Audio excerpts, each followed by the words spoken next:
Welcome back, everybody. Gonna try and finish this dungeon off.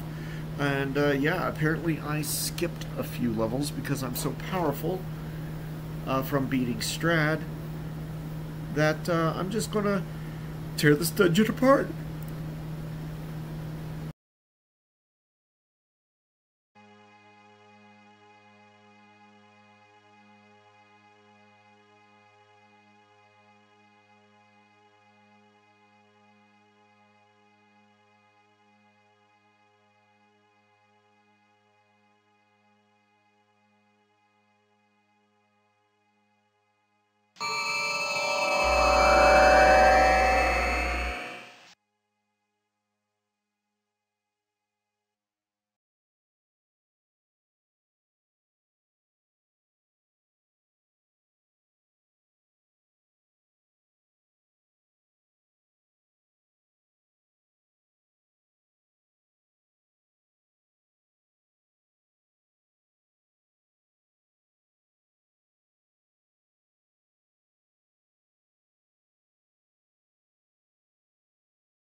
Well, that's interesting. I don't need to be standing next to the statue in order to give the tier to it.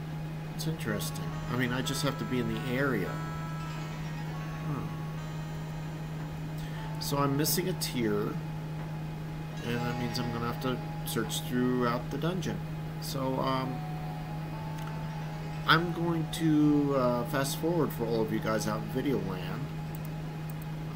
From the looks of things, I'm going to grab all the tiers and I'm going to put them in the center here. Or not tiers, but items in the dungeon. Just so I can figure out what the hell's going on. So yeah, back in a flash, you'll see a jump cut, and I'm just going to be running around the dungeon for those of you watching the stream. Hello everyone. So it seems that my game may be bugged. And if it is, I think I'm going to bring this series to an end. But I may be blind. So I looked up a walkthrough, and I'm going through each of the tier locations. So here is where the tiers are. Tier is here in this one. We got this one.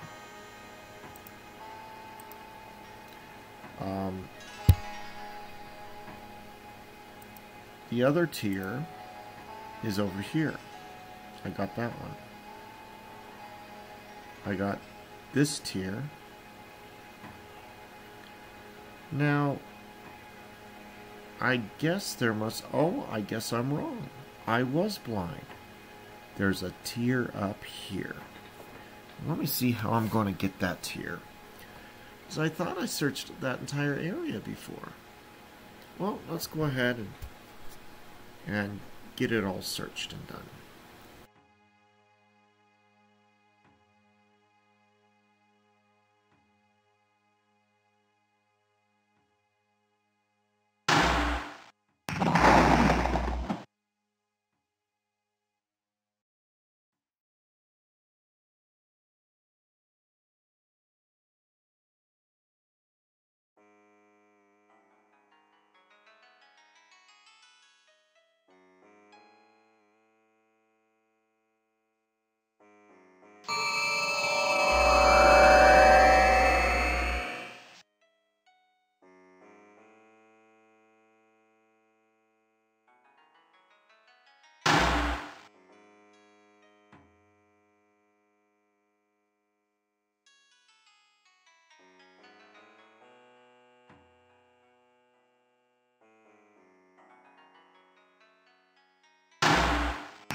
It's behind this wall. Now, how do I get behind that wall?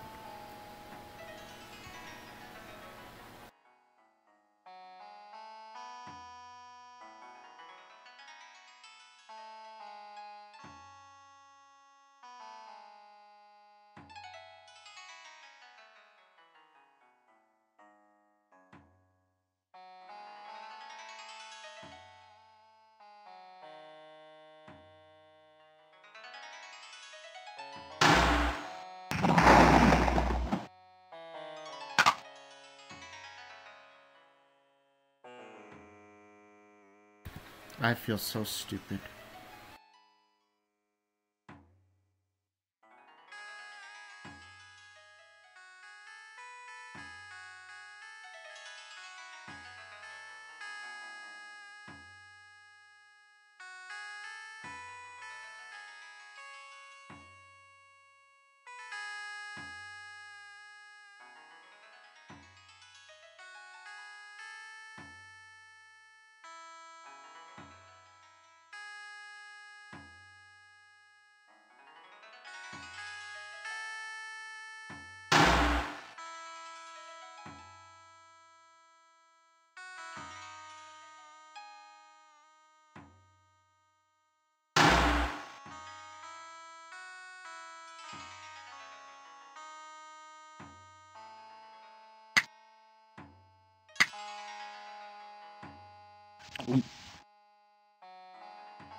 Alright, I got the seal quarter.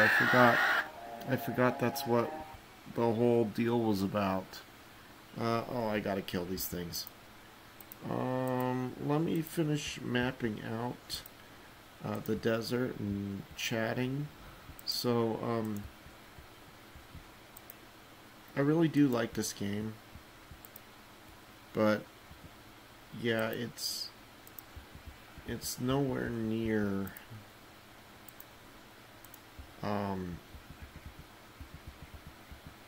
it's just not I guess great to watch. uh, but I want to play it, so I hope people enjoy it.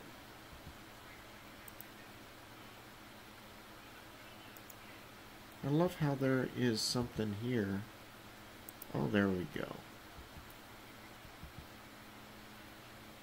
There we go.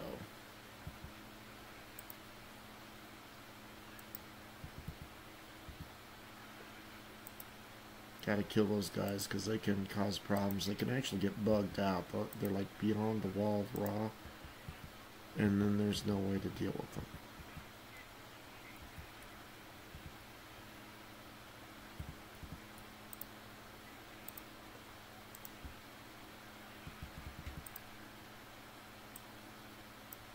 Oh, look at that.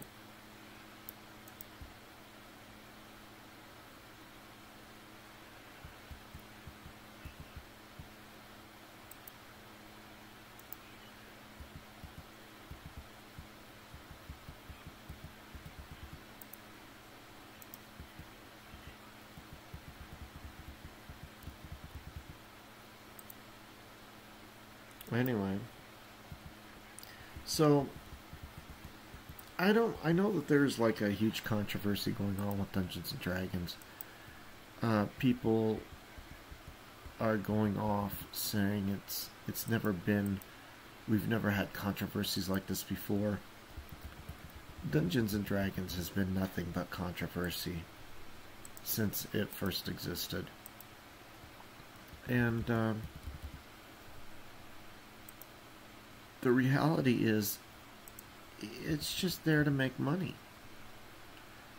It's always been there to make money. You know, it's kind of like when people get upset where they say, where they yell at musicians say, you sold out. It used to be about the money, man. Right? In fact, I mean, it turned into a cliche. But the reality is, Dungeons & Dragons has always been about the money. I mean, sure, there's some amount of Gary Gygax wanting to create a game. I mean, I want to create a game with my board game. But I also know that money is going to be involved, you know, even though my board game is attached to my nonprofit, right? And that's the reality. You know, it's what makes the world go around, right? And to that I have to say, you know, if you don't like it, just don't buy it. You know, that's just a reality, you know, and well, that's all I have to say on that. Other than that, remember, Dungeons & Dragons has been around since 1976, technically. 1976. Do you know how old that is? That's older than me. I'm 44 years old. And that's older than me. And I mean, they're going to be ups and downs. You know, when I was 16, I got so caught up in politics of Dungeons and Dragons and White Wolf Studios and all sorts of fighting and arguing on the internet. And, the reality is, it's not worth your time. And the funny thing is, here's the funny thing that a lot of people don't realize. Second edition and first edition had hundreds of modules, of books, of supplements, hundreds.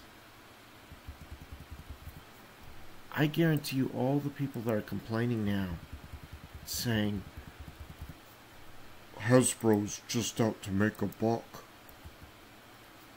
were not around, or just were oblivious to all of the crap that Gary Gygax and or his wife or ex-wife produced. And they produce so much because there's so many different things that can happen, that people want, that you can produce. So many different things in order to make a game. And that's the reality here, right? There's so much out there. You don't need to keep purchasing new stuff. Purchasing new books is just, a choice to buy something that's new. There's so much stuff that's bad and good out there that, you can find it used bookstores, you can find it on eBay, you can find a lot of them are scanned in. There are books at the library. I grew up during the Satanic Panic. You couldn't find anything Dungeons and Dragons. You could rarely find anything fantasy oriented at the library, right? And I didn't even live in that much of a conservative town. So when I see what's going on and people arguing and fighting over literally nothing, all I can say is, first of all, it's better now than it has been. And it's better now because so much has been produced. Dungeons and Dragons produced just absolutely hundreds of books. In the 90s, especially. That you can go back and find whatever you want and play with those rules. There are so many contradictory rules out there that, there's no such thing as canon rules, as far as I'm concerned at this point, for the vast majority of Dungeons and Dragons. I prefer second edition, though, but that's just it. There's so much out there that I haven't even read half of my Ravenloft books with second edition. I haven't.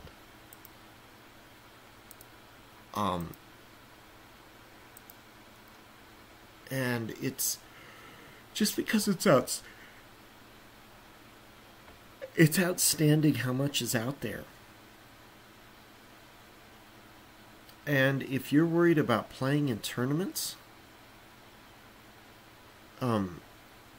is there a lot of people who like to do that? Go ahead. But at the end of the day, remember something. This is a game that's created to make money. That's it. If you are worried about how they're handling production, you're worried about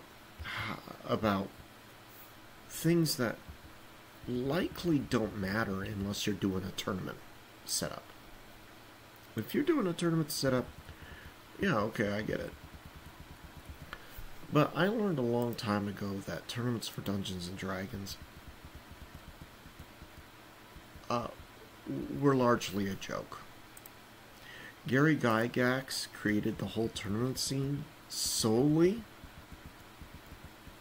to ensure that he could sell his product, so he could make a living off of something he loved. These people who created Dungeons and Dragons, who love Dungeons and Dragons,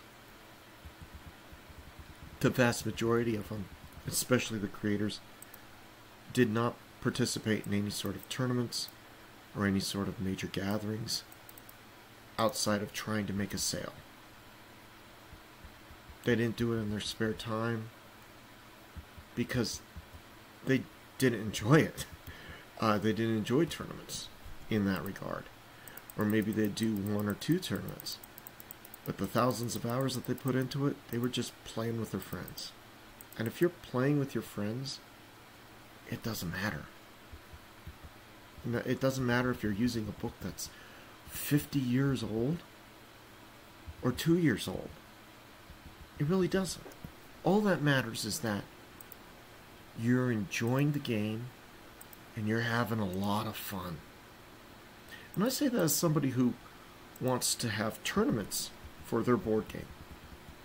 You know, to raise money for good causes, etc., etc., etc. That's who I am.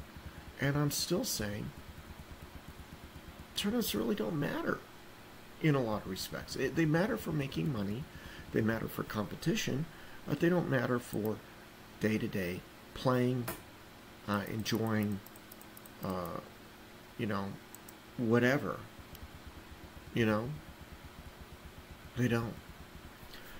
So, when a bad edition comes along, and there are bad editions of every game out there, I've found bad editions of GURPS, bad editions of Warhammer, bad editions of White Wolf, World of Darkness.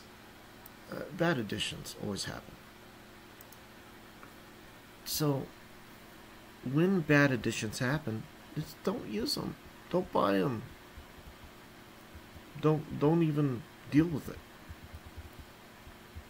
There's so many other ways to enjoy the game that you love.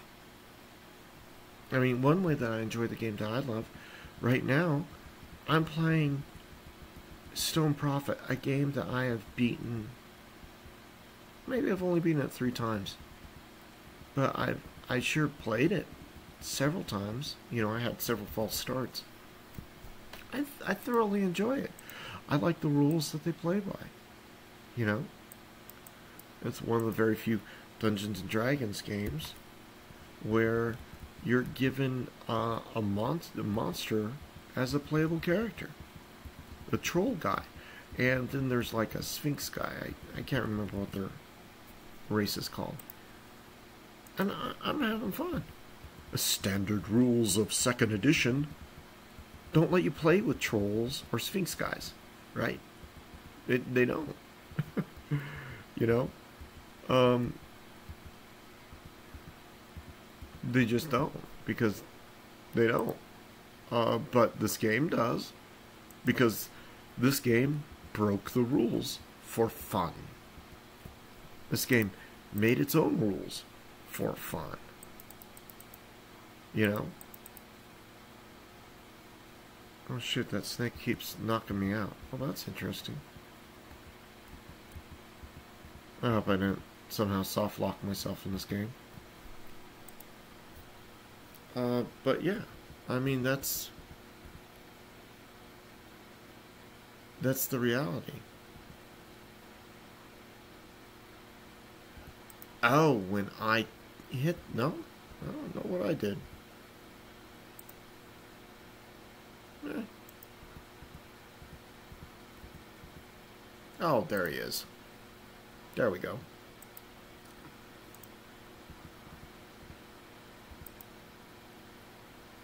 Killing all these snakes.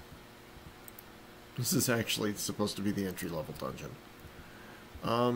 So I'm gonna try and find the girl on my next route.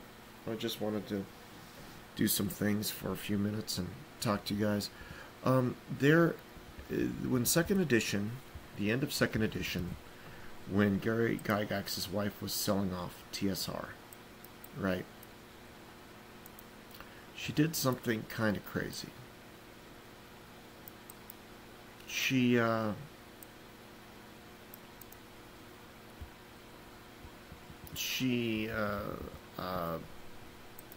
released 2nd edition on how did she do it? It was on CD if I remember correctly. And then with the license on that CD, anyone who owned a book. Oh, wait, she also released it on the website, I think. Anyone who owned the second edition books could download the rules digitally for free.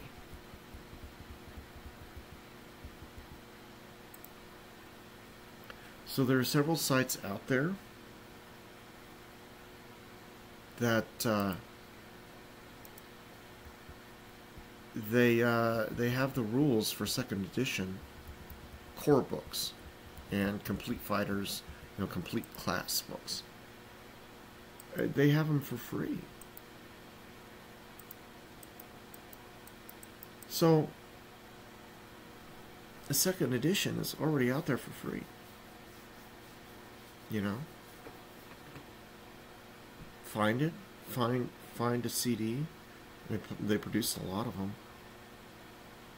Buy some used books. First edition books are all over the place. Just go out and have fun, right? Boycotting Hasbro, boycotting Wizards of the Coast. I mean, you could go ahead and try it, but the reality is Hasbro doesn't care. They can. Dungeons and Dragons is a trademark product, patented product. They could sell 0 books in a year and still make millions, just because of licensing. Boycotting won't work, right? It's not going to be a dead property anytime soon. Just release another edition and a ton of books. So you can't change the business of it, but you can change what you enjoy.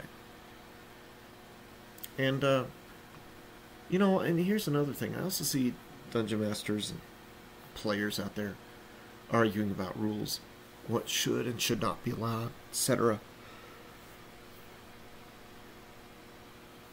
Dungeon masters bragging about beating players down.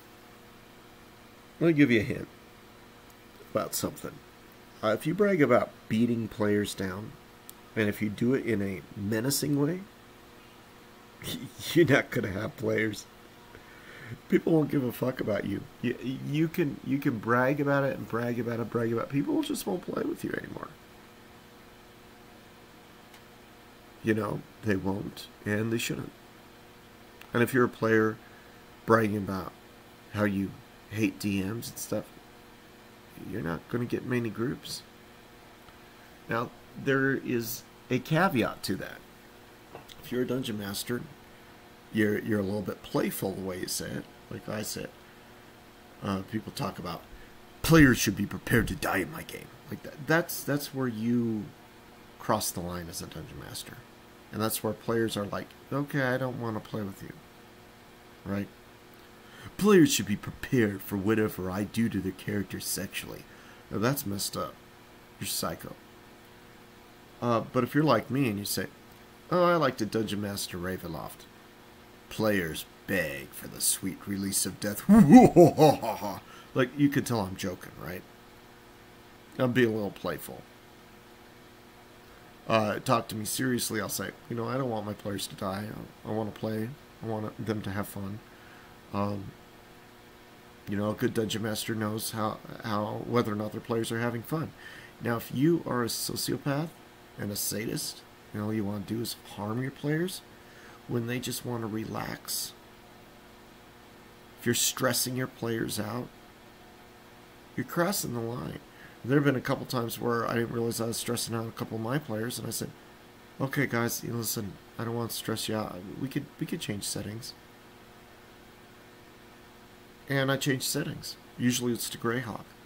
We're going to have some fun. Right? And someone would say, okay, you know what? I want to play Ravenloft. Okay, alright, we're going to go Ravenloft. I memorized all of the domain lords and all the domains. I'm going to have some fun with you. But only if you're going to have some fun with me. And if you're a player and you don't know the rules, I'm going to say, alright, I'll just fudge them a bit. Who cares? Let's tell a story. Let's have some fun with the story. right? Rules aren't there to supersede fun. Um, if you want to ensure that player death is real, okay, for you, yeah.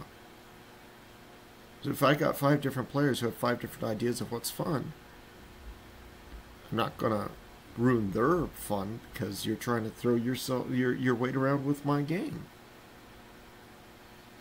And if I'm playing and I tell you, hey, you know what, I'd like to play a game, but listen, I've got a really stressful life. I just want a nice and easy game. I want to have some fun. If you can roll with me, I'll make sure everybody has fun. Right? Like the last game I played, a couple of fun individuals, one from Germany, one from French Quebec. We solved everything with fire. uh, and it was funny because the man from French Quebec, Buddy, Valiant, Grandma Gustas from Germany. Grandma Gusta and I, we just had some fun in the game, right? And I said, listen, guys, you know, there is one way to solve this thing, but you won't like it, right? I don't want to ruin your game. Valiant said, what do you mean? I said, well, listen, you created this whole wonderful venture here, but it's getting to a point where I could actually burn the whole building down and we'd get our objective. And I told him, I said, listen, I could play that way, or, you know, well, I'll do it your way. Just tell me what you'd like me to do. I'll do it your way because I want to make sure your adventure is fun and you have fun playing it.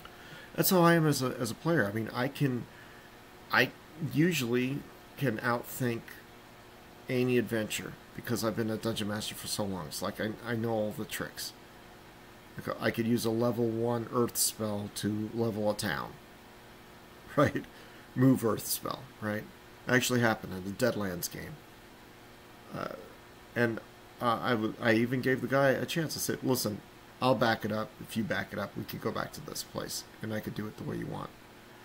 Only that storyteller, he didn't know how to actually roll with the punches, and he didn't know how to handle anybody who outthought him.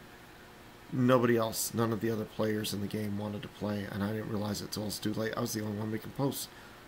Everyone else was saying, yeah, no, I'm here, but they refused to play with the guy because the guy was a scumbag. You know, he couldn't allow the idea that anybody could outthink him. And he got pissed off. Valiant, on the other hand, you know, I said, hey, Valiant, I could actually level this entire thing by setting this thing on fire. And he said, what do you mean? And I had to point out that alcohol was actually combustible when you have a lot of it. I mean, it lights on fire no matter what. And he had to actually look it up. He said, prove it to me. So I got him, you know, all sorts of scientific links. And I said, you based your entire adventure around this mind-controlling alcohol. And I don't know how to solve it the way you want me to. The only way I can think of is doing this. But, you know, if you give me a little nudge, I'll do it the way you want. And Valiant said to me, you know what, it's my fault. I didn't think about this. Go ahead and just burn it. We'll do a new adventure. I said, really? He said, yeah, do it. So, Grandma Gusta and we had fun. We were laughing, and we were playing. It was a Twitch game. If you guys watched me on stream it a while ago. And we had fun. And I really enjoyed it. And I still worry that I ruined Valiant's game. And I keep saying, you know, I'm sorry if I ruined the game. He said, no, you didn't. But I always try to be courteous with Dungeon Masters when I'm a player. I just don't usually have the time to do a game. Like Grandma Gusta, Valiant, and we kept having different time frames that we were available and wound up falling apart solely because of time. But when we played, when I was Dungeon Mastering, I tried to make sure it was fun for them. And when I was playing, I was trying to make sure it was fun for everybody. And I'm using myself as an example because you can rule lawyer, you can outthink the DM, but you know, be friendly when you do it, right? Everybody's there to have some fun. Everybody's there for engagement. Don't do it to be vicious. And if you realize that you're going to destroy an adventure, give a heads up to the DM, for or storyteller. Say, hey, listen, I could actually destroy everything right now, but I want to play it. I want everybody to have fun. Who knows? They might be able to say, oh, I didn't think of that before. You know, I have a different plot hook. Go ahead and do that. We'll do something else. And playing that way is kind of like playing chess, you improve. You improve your designs. You improve as a player. You improve solving riddles and puzzles. So if you go out there to have fun instead of bossing other people around, do it. That's what it's there for. That's really why Dungeons & Dragons was created. To spark imagination. And to have fun. And to just enjoy the game. So that's my little tiny little speech here about what I've been seeing regarding Hasbro and Wizards of the Coast. I hope all of you understand where I'm coming from. Sorry about that. Oh, I'm yawning, which means I gotta go. It's already a 45-minute episode. So take care, everybody. Love y'all. See ya. Bye.